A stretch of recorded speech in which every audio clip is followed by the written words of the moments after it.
Some more stuff about Abe. I didn't go home after that. I didn't know what exactly to do, so I went over to Abe's house. He was renting a little place at the edge of town where the cow pastures come right up to the people's yards, and sometimes at night you can hear them mooing, and when you look out you can see dark, shadowy hulks dotting the landscape. The cows, not the people. When I got there, Abe was sitting on his couch, a big soft leather one, just staring at the blank TV screen like he was watching something real important.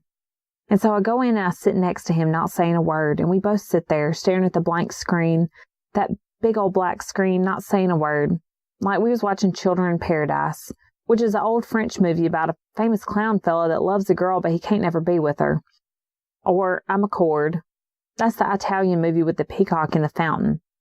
And after a while, I lean into him like we always used to, and we just sit there for the longest time, not talking or breathing hardly, though we must have, obviously. But doing nothing but just staring at that big old black screen like it was a black hole or something, just sucking us into it, and all our thoughts and dreams and feelings.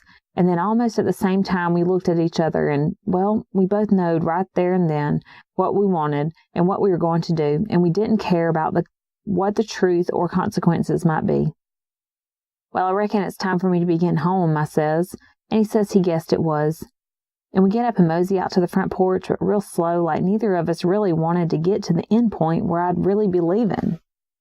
Sometimes Abe said the strangest things to me. This time he paused a long time on the porch, and we looked out across the field, even though we couldn't hardly see nothing except the shadows of trees and the grass sparkling here and there in the moonlight.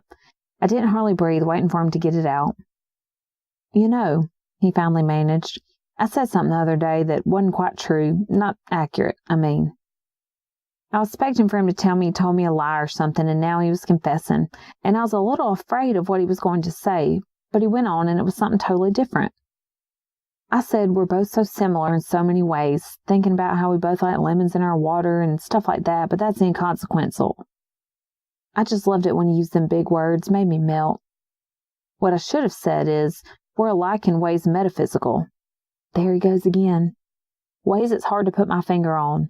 It's like we've both woken up from the same dream. How long you been woke up? I asked him. About 1 month, ever since I met you. And how long were you asleep? About 32.5 years. Even though he said it with that half smile of his, like it was that he was teasing, I stood there as still as a bug on the wall, afraid to get squashed. Just stood there, afraid to breathe, like I was holding a puffball, and if I even breathed, it'd blow away.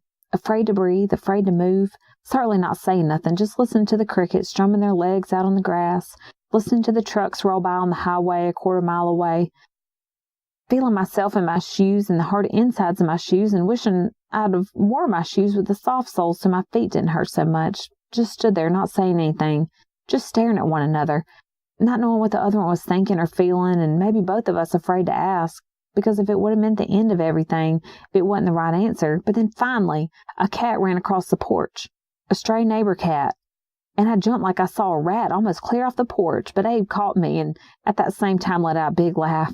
I asked him, "Do you think I'm bad?" "Why do you ask that?" he said. "The people down at the church. I could never think that," he said. And I know then that I loved him. Not because he was right, because I knew he weren't, but because he believed what he said. The poor, stupid, deluded fool. But I couldn't say nothing because it was like my heart was caught in my mouth. "Close your mouth," he told me, "you'll catch flies." And when I did, that's when he kissed me, and I kissed him back. Kissed him long, the longest kiss in the whole world, the longest kiss that ever was. And I'm not ashamed to tell you this, though I should be, but I guess it's kind of a sign of what a bad girl I am that I'm not. But I kissed him till my head was swimming, until my breath ran out, till we both fell off that porch and we lay in the grass, lay there with the jumping bugs and the crickets and that darn stray cat's eyes shining at us from under the porch. And we lay there till nearly the sun came up. Then we went inside and lay down some more. I should be ashamed to tell you this, but I guess it's just a sign of how bad I am that I'm not.